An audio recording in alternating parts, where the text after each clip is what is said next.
Hello, I'm David. Here's PlayStation 2 Need for Speed Most Wanted game from 2005. I'm in the career mode, and I'm, according to the statistics, 30% complete with the career, and that's after quite a few hours of gameplay. I haven't made any videos in about a week. I've been playing this game here. I just had a really good race, so I figured I'd set up the recording system and even a sound system. And there's 3 songs on a driving playlist, and then an audiobook of Gulliver's Travels. So I'll just shut up.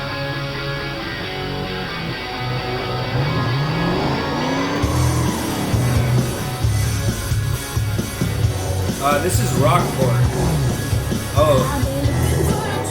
I remember I wanted to capture that boat. That's the first boat that I've seen in this game. I can't do one-handed driving because this is PlayStation 2. The controller is almost the same, but the controls are not the same as on PlayStation 3. It's actually using the joystick to go forward and reverse, or the square button and the X button, rather than the triggers. So I can't do a traditional one-handed driving. I have to do two-handed driving here. What's the holdup here? Is there even a honk button? So I haven't yet to use the outside view. On most video games, it's really simple to change the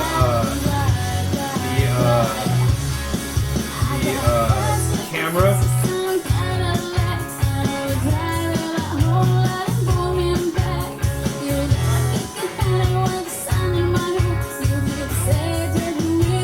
So here's the outside view for the first time. I have this Mustang here.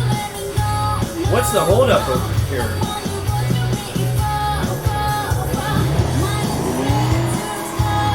Is there some kind of a collision or something?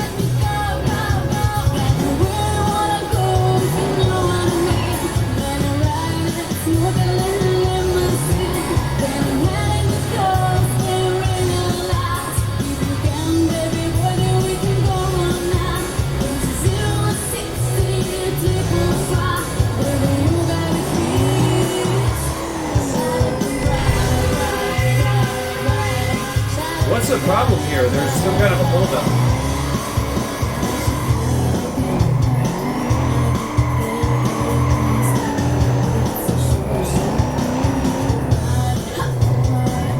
Okay, so according to the radar, that green blinking, there's a law enforcement vehicle just ahead. So, as part of the career mode, there's some things I have to do here. That involves evading law enforcement. And that's going to be difficult because it's, right now it's not in the view that I'm used to.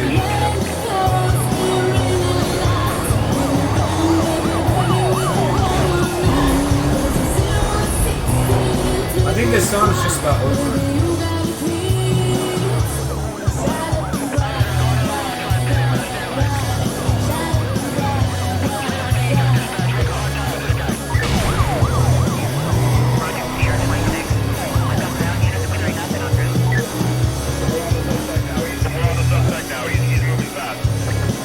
I don't know what to name my character who drives this car. I'll just call him Mustang. I don't even know what the nickname of a Mustang would be. I think it was originally like a P-51 airplane before it was a Ford Mustang.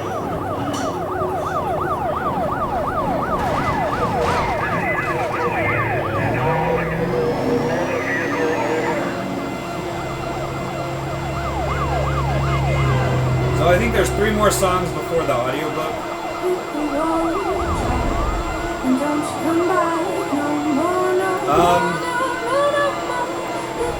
I just sort of put the song on the playlist without checking it out first, so hopefully the song gets better.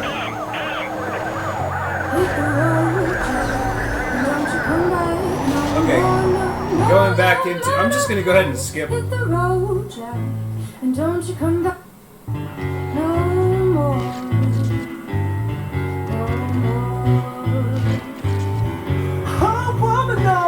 Alright. One more song and then the audiobook.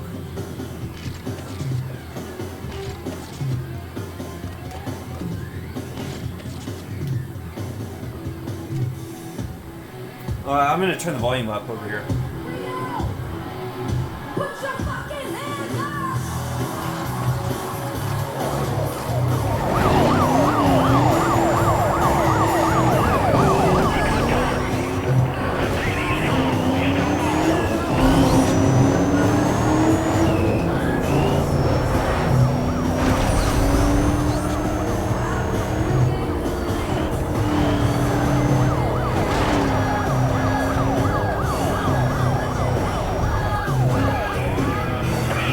This game is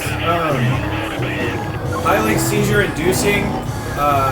The speed breaker does help with that, especially at the setup that I have here of hooking up PlayStation 2 to high definition.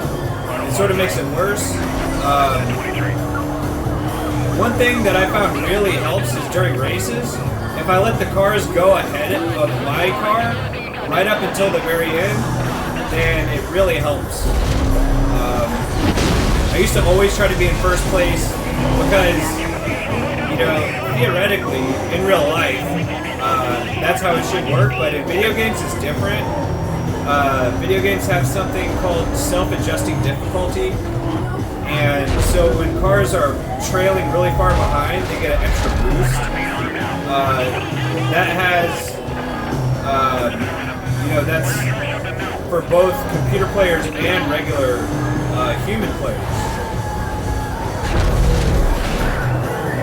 I guess I thought the video would be better because I was picking up recording on a really awesome race. This is actually not that great. This looks like some kind of a dock area. I made a video before the blackout playing this game, and I was talking about some kind of a circuit that I could just sort of constantly be on the run. So I'm aiming for the rear of the vehicles. This looks to be where I started. This is actually part of the career mode, is what's going on right now in the game. So here's the industrial area. Oh, I found that circuit, and it's actually,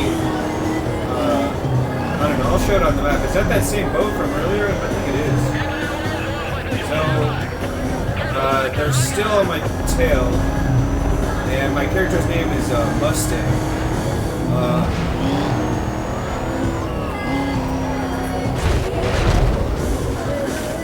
So I have to hit the rear if I want to make it straight through.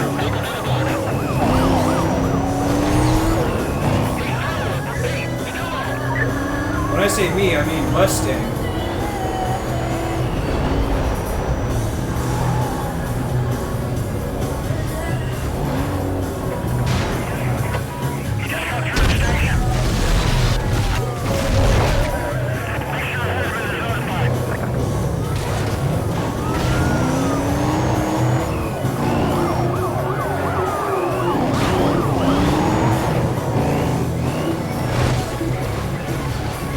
Hopefully, my character can head somewhere to cool down. It looks like he's in evading mode right now. He's going to accomplish that. There's some things on the... So, actually taking a break from the game helps with the seizure inducement of the game. It's just one of those games.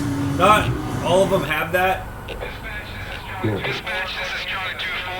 Most games try to prevent seizures. This one is definitely one that induces them.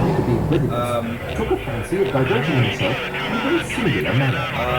He desired that I would stand like a colossus. But I've found some tips and tricks to avoid that. He then commanded his general to draw out the troops in close order and march them under him. His Majesty gave orders upon pain of death that every soldier in his march should observe the strictest decency with Gulliver's Travels by Jonathan Swift. Read by Hugh Laurie. Travels into several remote nations of the world in 4 parts. By Lemuel Gulliver, first a surgeon and then a captain of several ships. Perfect. A voyage to Liverpool. Now, my character is going to head to the shop to change the paint on his car to lower the heat. To a manual college in Cambridge at 14 years old, where I resided 3 years and applied myself close to my studies. But the charge of maintaining me being too great for a narrow fortune, I was bound apprentice to Mr. James Bates, an eminent surgeon in London, with whom I continued 4 years. And my father then sending me small sums of money, I laid them out in learning navigation and other parts of the mathematics, useful to those who intend to travel, as I always believed it would be some time or other my fortune to do. When I left Mr. Bates, I went down to my father, where, by the assistance of him and my Uncle John, I got £40 and a promise of £30 a year to maintain me at Leiden. There I studied physics 2 years and 7 months, knowing it would be useful in long voyages. Soon after my return from Leiden, I was recommended by my good master, Mr. Bates, to be surgeon to the Swallow, where I continued 3 years and a half. When I came back, I resolved to settle in London, to which Mr. Bates, my master, encouraged me, and by him I was recommended to several patients. Being advised to alter my condition, I married Mrs. Mary Burton, second daughter to Mr. Edmund Burton, hoosier in Newgate Street, with whom I received £400 for a portion. But my good master Bates dying in 2 years after, and I having few friends, my business began to fail. Having therefore consulted with my wife and some of my acquaintance, I determined to go again to sea. I was surgeon successively in 2 ships and made several voyages for 6 years to the East and West Indies, by which I got some addition to my fortune. My hours of leisure I spent in reading the best authors, ancient and modern, and when I was ashore, in observing the manners and dispositions of the people, as well as learning their my language, character has to complete 4 races, 5 different milestones, and have a bounty of $800,000, and he has most of that accomplished except for like 1 race. And intended to stay at home with my wife and family. But after 2 years of expectation and fortunate return, I accepted an advantageous offer from Captain William Pritchard, master of the Antelope, who was making a voyage to the South Sea. Our voyage was, at first, very prosperous, but during our passage to the East Indies, we were driven by a violent storm to the northwest of Van Diemen's Land. 12 of our crew were dead by immoderate labour and ill food. The rest were in a very weak condition. On the 5th of November, which was the beginning of summer in those parts, the seamen spied a rock, but the wind was so strong that we were driven directly upon it and immediately split. So it looks like this race is not off to a good start. Boat into the sea, made a shift to get clear. The last one was good because there was like 15 seconds to spare, even by the end of it. Oh, here's the college. That's really near the circuit. What became of my companions, I cannot tell, but conclude they were all lost. For my own part, I swam as fortune directed me, and was pushed forward by wind and tide until I was almost gone, when I found myself within my depth. The declivity was so small that I walked near a mile before I got to the shore. I then advanced forward near half a mile. I might need to just restart this race altogether. I was extremely tired. With that, the heat of the weather, about half a pint of brandy that I drank as I left the ship, I found myself much inclined to sleep. I lay down on the grass, which was very short and soft, where I slept sounder than ever I There's that remembered Paw to have done in Stadium. my life. When I awaked, it was just daylight. I attempted to rise, but was not able to stir. For as I happened to lie on my back, I found my arms and legs were strongly fastened on each side to the ground, and my hair, which was long and thick, tied down in the same manner. I heard a confused noise about me. I'm actually trying to avoid curbs and stuff like that, In a little time, just I for felt realism's sake. something alive moving on my left leg, which, advancing gently forward, So that's going to be the end of the race. came almost up to my chin. I have to make it through that Bending toll my eyes booth downward as in much as the I right could, amount of time, so I I'll just perceived restart it to it. be a human creature, not 6 inches high, with a bow and arrow in his hands and a quiver at his back. In the meantime, I felt at least 40 more at the same time as I conjectured, following the first. I was in the utmost astonishment, and roared so loud that they all ran back in a fright, and some of them, as I was afterwards told, were hurt with the falls they got by leaping from my side on the ground. However, they soon returned, and one of them... So I have to remember that there's a really hard turn lifting up his hands and eyes by way of admiration, just at the end of that tunnel. with a distinct voice, Kina de Go. The others repeated the same words several times, but I then knew not what they meant. I lay all this while in great uneasiness. At length, struggling to get loose, I had to force... I think I'm doing even worse than last break time. out the pegs that fastened my left arm to the ground. The creatures ran off a second time before I could seize them, but I heard one of So them... it's Heritage Heights and Rosewood College. And in an instant, I gonna felt go ahead and about 100 restart. arrows discharged on my left hand, which pricked me like so many needles. When this shower of arrows was over, I fell and groaned with grief and pain, and then, striving to get loose, they discharged another one, larger than the first, and some of them attempted with spears to stick me in the sides. But by good luck, I had on my buck jerkin, which they could not pierce. I thought it the most prudent effort to lie still, and my design was to continue so till night, when my left hand being already loose, I could easily free myself. But fortune disposed otherwise of me. The people discharged no more arrows, but I soon heard a knocking for about an hour. Turning my head as well as the pegs and strings would permit me, I saw a stage erected about 1.5 feet from the ground, with 2 or 3 ladders to mount it. From whence one of them, who seemed to be a person of quality, made me a long speech, whereof I understood not one syllable.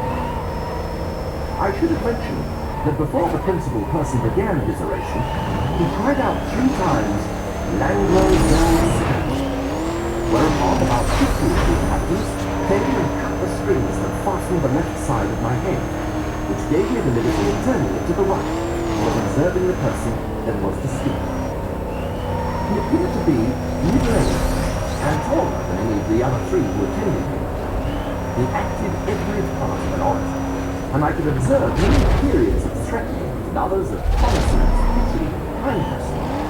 I answered in a few words, lifting up my left hand and both my eyes to the sun, as calling me for a witness.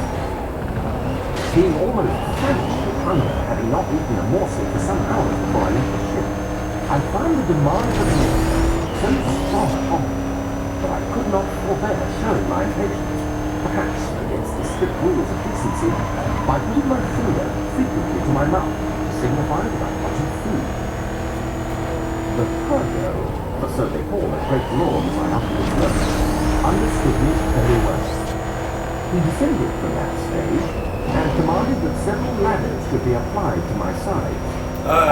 This race is about 50% complete, according to towards my mouth, up there at the top right it full of says. meat, which had been provided and sent thither by the king's order on the first intelligence he received. There were shoulders, legs, and loins, shaped like those of mutton. 45 seconds till the next toll booth. Smaller than the wings of a lark.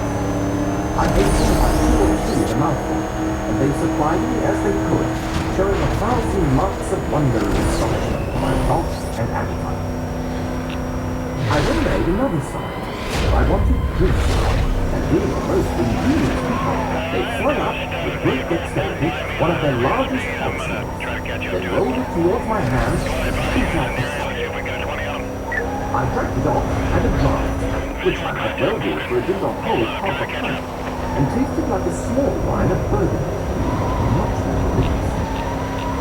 After some time, when they observed that I made no more demands for me, there appeared before me a person of high rank from His Imperial Majesty. His Excellency, having mounted on the small of my right leg, advanced forward up to my face, with about a dozen of his retinue, and spoke about 10 minutes with a kind of determinate resolution, pointing towards the capital city, about half a mile distant, whither it was agreed by His Majesty in the Council I must be conveyed. I answered in few words, but to no purpose, and made a sign with my hand that was loose to signify that I desired my liberty. It appeared to be understood me well enough, but he shook his head by way of disapprobation, and held his hand in a posture to show that I must be carried as a prisoner. With this, the Pergo and his train withdrew, with much civility and cheerful countenances. Soon after, I heard a general shout, with frequent repetitions of the words, nfsmw, and I felt great numbers of the people on my left side relaxing the cord. Well, it wasn't as good as the last one. On my right, and to ease myself with making water. Looks like I started into the evasion process here now. Conjecturing by my motions that I was going through, immediately opened to the right I'm and gonna take left through of this tunnel and see if to avoid that works. fell with such noise and violence. After this, face and both my hands were dawned with a very pleasant to the smell, which in a few minutes removed all the smut of their arrows. These circumstances, adding to the refreshment I had received by their victuals and drink, disposed me to sleep. I slept about 8 hours, as I was afterwards assured, and it was no wonder that the physician, by the Emperor's order, administered a sleepy potion of oxide of wine. The Emperor had determined that a machine was prepared to carry me to the capital city, and 500 carpenters and engineers were immediately set to work to prepare a great engine, generally used to carry timber to the sea. It was a frame of wood, raised 3 inches from the ground, about 7 feet long and 4 wide, moving upon 22 wheels. The principal difficulty is to raise and place me in this vehicle. 18 poles were erected to the wheels, a very strong cord fastened by hooks and many bandages, which the workmen had worked on my neck, my hands, my body, and my legs. 900, the strongest men, were employed to draw off these cords by many pulleys fastened on the pole. And in less than 3 hours, I was raised and fly into the engine, there tied fast. All this I was told, for while the whole operation was performed, and then, sound asleep, by the force of that soporiferous medicine proceeded into my liquor. We arrived at the city gates about noon the following day. The Emperor and all his court came out to meet us. At the place where the carriage stopped, there stood an ancient temple, esteemed to be the largest of the kingdom, which having been polluted some years before by an unnatural murder, was, according to the zeal of these people, looked on as a temple. In this edifice it was determined I should lodge. The chains that held my left leg were about 2 yards long, and being fixed within 4 inches of the gate, allowed me to creep in and lie at my full length in the temple. When I found myself on my feet, I looked at it. I never returned to entertaining thought. The country round appeared like a continual garden, and the enclosed fields, which were generally 40 feet square, resembled so many beds of flowers. The town itself looked like the painted scene of a city in a film. I had been for some hours extremely pressed by the necessities of nature. It was no wonder, it being almost 2 days since I had last been disturbed. I was under great difficulties between urgency and shame. The best expedient I could think on was to creep into my house, and shutting the gate after me, I went as far as the length of my chain would suffer, and discharged my body of that uneasy body. But this was the only time I was ever guilty of so uncleanly an action. Afterwards, my constant practice was, as soon as I rose, to perform that business in open air, Due care was taken every morning before company came that the offensive matter should be carried off in wheelbarrows by 2 servants appointed for that purpose. When this adventure was at end, I came back out of my house to having occasion for fresh air. The emperor was already descending from the tower and advancing on horseback towards me. When he alighted, he surveyed me round with great admiration, without the length of my chain. He ordered his cooks and butlers to give me victuals and drink, which they pushed forward instead of vehicle on board so I could reach them. The empress and the young princes of the line of both sexes, attended by two ladies, sat at some distance in their chairs. The emperor himself was taller by almost the breadth of my name than any of his cooks, and the rest of the others, his features strong and masculine, with an Austrian lip and an arched nose, his complexion olive, his body and limbs well proportioned, and his deportment rigid. He was then past his prime, being 28 years and 3/4 old, of which he had reigned about 7, in great felicity, generally victorious.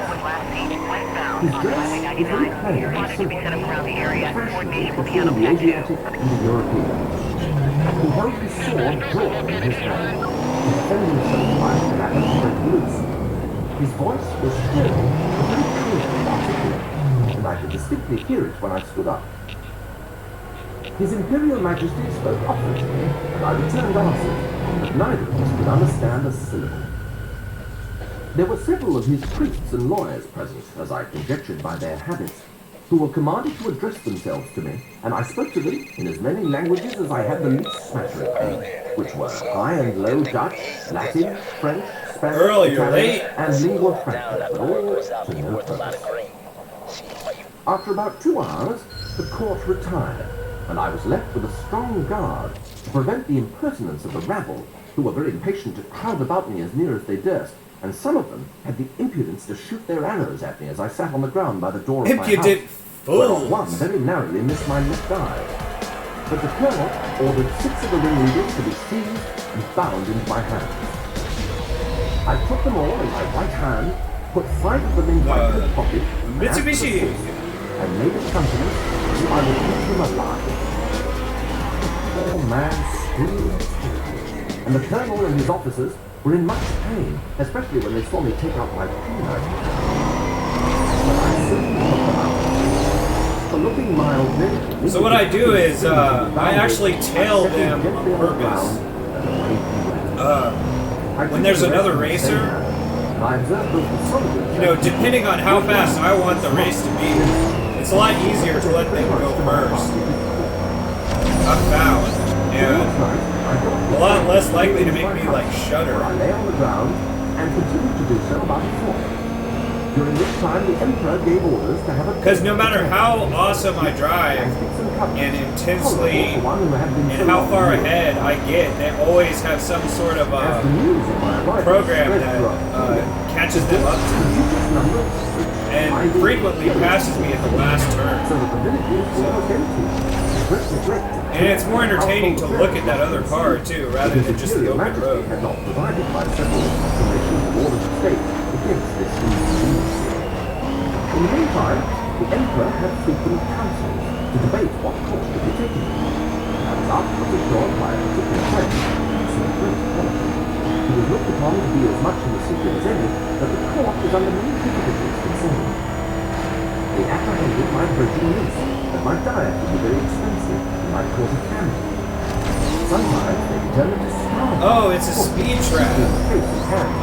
That means that but again, they considered just the total miles an hour accumulated over the whole entire thing. So it doesn't matter who's in first place or last place. Technically, whoever has the highest speed going through these traps right here. Which made so favourable an impression on the breast of His Majesty that an imperial commission was issued out, obliging all villages 900 yards around the city to deliver in every morning 6 beans, 40 sheep, and other victuals for my sustenance.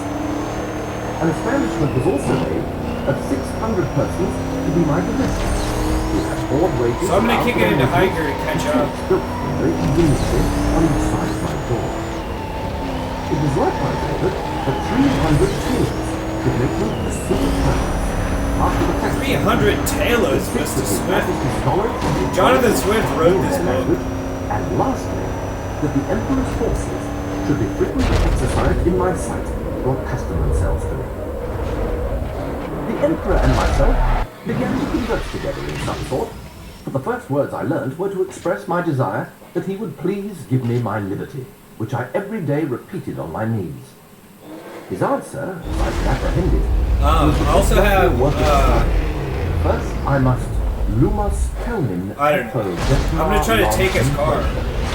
That is, where his name and his head. This one is just a regular However, run-of-the-mill I race. with all kindness, and the That's where I advice started the required video. by my patience and discreet behavior, the good opinion of himself and his son.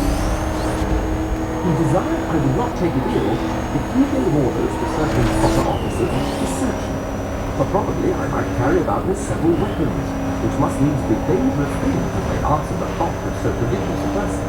In real life, just hitting that median or hitting the curbs on the side would completely wreck the car at these speeds. I took 2 officers in my hands, put them first into my coat pockets, and then into every other pocket about me, except my coat pockets. In another secret pocket I had no mind to research, wherein I had some little necessaries that were of no consequence to any of myself. These gentlemen, then ink and paper about them, made an exact inventory. I think I might have just lost the race, but I would set them down keep that trying. they might deliver it to me. This inventory I afterwards translated in English, word for word. It's only 1/5 complete. In price, in the right coat pocket of the great man mountain, so I interpret the criminal's recipe. After the strictest search, we found only one great piece of coarse cloth, large enough to be a footcloth for your Majesty's chief room of state. In the left pocket, we saw a huge silver chest with a cover of the same metal, which we and the searchers were not able to lift. We desired The Searchers? That's the movie, the John Wayne movie that Star Wars is originated from. I don't know if that's what he said or not. In his right waistcoat pocket, we found a prodigious bundle of white, thin substances, folded one over another, about the bigness of 3 men, tied to the table and marked with black sheets. They put that lottery billboard where they knew that people always smash it into the From the thing. back of which were extended 20 long cords, resembling... It's not even halfway over, so I'm going to keep trying. If it was 90% over, I wouldn't restart. In the large pocket on the right side of his middle cover, so I translate the word ran through low, by which they meant by breeches, we saw a hollow pillar of iron, about the length of a man, fastened to a strong piece of timber, larger than the pillar, and upon one side of the pillar, the huge pieces of iron sticking out, cut into strange figures, which we knew not what to make of. In the left pocket, another engine of the same kind. There were 2 pockets which we could not enter. These he called his pockets. There were 2 large slits cut into the top of his middle cover, which squeezed close by the pressure of his belly. At the right fob hung a great silver chain, with a wonderful kind of engine at the bottom.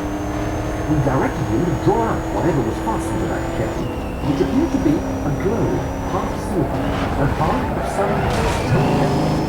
From the transparent side, we saw certain strange figures, circularly drawn, and thought we could touch them, till we found our fingers stopped by that lucid substance.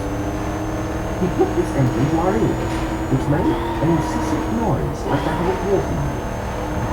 And we concluded The pier! it was either some unknown colonel, or the god that we worshipped.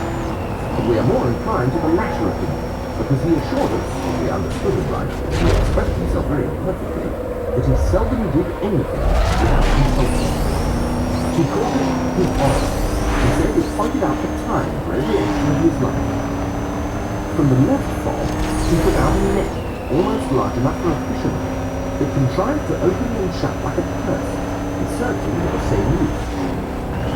We found therein several massive pieces of yellow metals, which, if they be real gold, must be of immense value. This is an exact inventory of what we found about the body of Early. who used us with great civility and The early bird special. Signed and sealed. That's really his name. I mean, it says right there at the top right. Auspicious reign. Clef Freelock, Master. When he was leading to the read over to the Emperor, he directed me to deliver up for several particulars. The first thing he demanded was one of the hollow iron pillars, by which he meant my pocket pistols. I drew it out, and at his desire, as well as I could, expressed to him the use of it. Earl, 90% done. Which by the purpose of my pouch happened to escape wrecking in the sea, I first cautioned the Emperor not to betray it. Then I let it off into the air. The astonishment was Getting close to 95%. hundreds fell down as if they'd been struck dead. Oh, Earl. Could not recover himself for some time. That's it, Earl. I delivered up both That's my my pistols car in the now. same manner, and then my pouch of powder and bullets. I likewise delivered up my watch, which the Emperor was very curious to see, and commanded two of his tallest yeomen of the guards to bear it on a pole upon their shoulders, as draymen in England do a Mitsubishi. barrel of ale. He was amazed at the continual noise it made, and the motion of the minute hand, which he could easily discern, for their sight is much more acute than ours, and asked the opinions of his learned men about him, which were various and remote, although indeed I could not very perfectly understand them. I then gave up my silver and copper money, my purse with 9 large pieces of gold and some smaller ones, my comb and silver snuff box, my handkerchief and journal book. I don't know if that's downtown Rockport. I had, as I before observed, There might one still be some private sections of the pocket map that which are escaped their search, locked. wherein there was a pair of spectacles, which I sometimes use for the weakness of my eyes, a pocket perspective, and So I'll just several show other off the little garage. conveniences, which being Oh, no it's a consequence lady. to the Emperor, I did not think myself bound in In honor that to case, discover, it's a and I lady's apprehended they song. might be lost or spoiled if I ventured them out of my possession. Oh, she has the My Mustang. gentleness Wow. and good behaviour had gained so far on the Emperor that I began to conceive hopes of getting my liberty in a short time. The In native 2005, king, Jewel, the he musician, left was so well known apprehensive and in that danger. people wouldn't have thought twice I about sometimes him. lie But down looking and back let now, 5 or it's 6 of pretty them dance clear on my that hand. there's And the boys and girls with a great particular respect Jewel say, song "I that's going to listen be my hair." fitting for this. I had also now made good progress in understanding and speaking their language. But The besides Emperor had in Tom mind one Jones, day it's a lady to song. entertain me with several of the country shows, wherein they exceed all nations I have known. I was diverted with none so much as that of the rope dancers, performed upon a slender white thread extended about 2 feet and 12 inches from the ground. This diversion is only practiced by those persons who are candidates for great employments and high So I'm going to go ahead and favour. practice that outside Their trained in view. this art from their youth, and are always of noble birth or liberal education. I would probably When a credit great this office is game vacant, either by death to or why disgrace, which I, often happens, uh, 5 or 6 of those am candidates so into petition the the Emperor HUD to entertain view. His Majesty and the court with a dance on the rope, and whoever jumps the highest without falling succeeds in the office. Okay, so I'm going to go ahead and pull up the Very map. often, the chief ministers themselves are commanded to show their skill. There and to are convince the no Emperor that they car have not lots lost their around here. faculty. I'd have to go all the way down there to Flingnat, get a car the lot. treasurer, is allowed to cut a caper on the straight rope at least an inch Yeah, higher I think the than any other entire lord in the map whole is empire. unlocked. So here's the main My circuit friend right here Will around the Griswold, university. Principal Secretary for Private Affairs, is, in my opinion, But I remember the second these after the being treasurer. involved somehow. I remember The rest of that the circuit. officers That are is the much upon circuit a there. par. I'm going straight to the circuit. There is likewise another diversion, which is That's the only whole shown before point the of me Emperor and playing Empress. this game to the The point that it's Emperor unlocked lays on the now. table 3 fine silken threads of 6 inches long. One is blue, the other red, and the third green. These threads are proposed as prizes for those persons whom the Emperor has a mind to deceive. I'll go there by appealing quickly, on I his favour. suppose. The ceremony is performed in His Majesty's great chamber of state, whereby His Majesty holds a stick in his hands, both ends parallel to the horizon, while the candidates, advancing one by one, sometimes leap over the stick, sometimes creep under it backwards and forwards several times, according as the stick is advanced or dismissed. Sometimes the Emperor holds one end of the stick, and his First Minister the other. Sometimes the Minister has it entirely to himself. Whoever performs his part with most agility and holds out the longest in leaping and flipping is rewarded with blue-colored silver. The leg is given to the next, and the queen's at the third. I think I'm going to restart those driving songs.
So just take one left and one right, and I should be out of the circuit.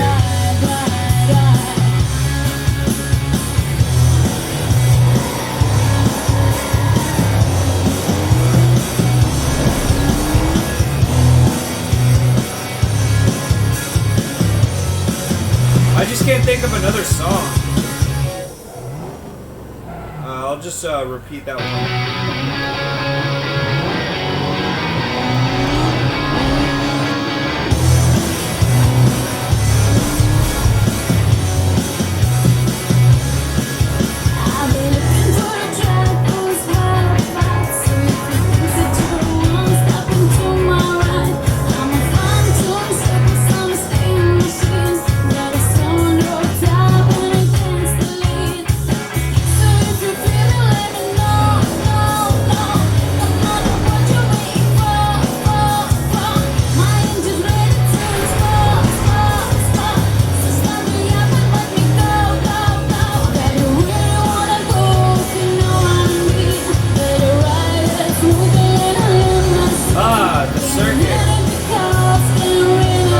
Taking a few hours to unlock this.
Riverfront Stadium. That's quite awesome.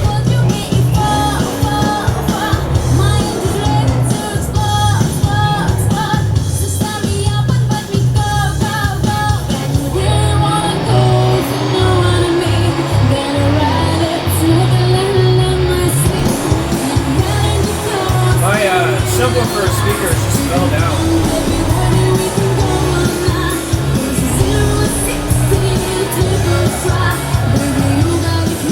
It's the Riverfront Stadium, but what's the name of the team? Oh, the Tigers.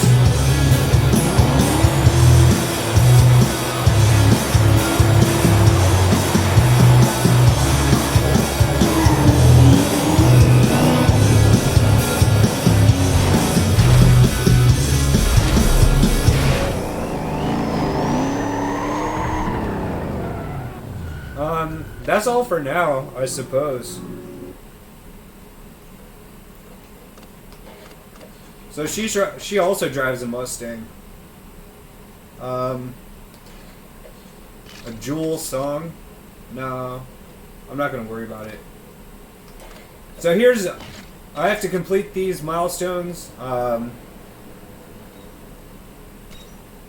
Make 18 tags. That means touch 18 cars with my car. My character's car. 5 minimum infractions. At least 6 minutes of a pursuit. And also the spike strips challenge. Those are much more difficult to dodge than traditional roadblocks.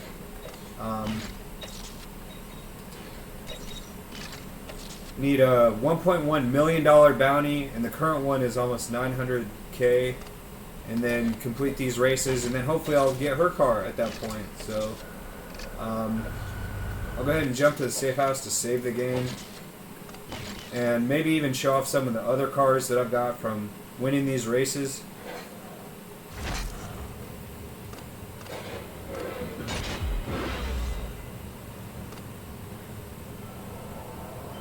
That was one with a pink slip. It has a certain amount of fines. That was one, never been driven. That was the first one that I won. I don't even remember getting that one. That was the one from just now, the Evolution 8. Mitsubishi. So, that's all. Still one of the best games of all time, in my opinion. I found an interview of the original voice actors. They weren't just the voice actors, they also acted in the live action stuff. Need for Speed Most Wanted actors interview. Like 1 or 2 months ago, they had a stream 2 months ago, a 3-hour video from Simone Bailey. She's a Canadian. She played one of the characters here. There's these 2 characters it shows here. She played that one right there. And it's a 3-hour interview where they talk about they've been out of work since they were in that. So maybe I'll post a link, or I'll post a comment on this video saying, you know, there's 6 actors from the game, and a lot of people agree. It has a huge following from then. It was the best Need for Speed, and nothing has topped it. And mostly because even when game studios create a new game in the series, they're not allowed to take from their old one. They're not allowed to take the copywritten ideas. Like a composer like John Williams, who does a Star Wars soundtrack or something like that, he's not allowed to just copy his songs, even though he wrote them himself. So that's all for now. And that's just part 1 of Need for Speed Most Wanted series. And that above my head is Ditat Deuce is Latin, and that's Arizona state seal and their slogan. It means I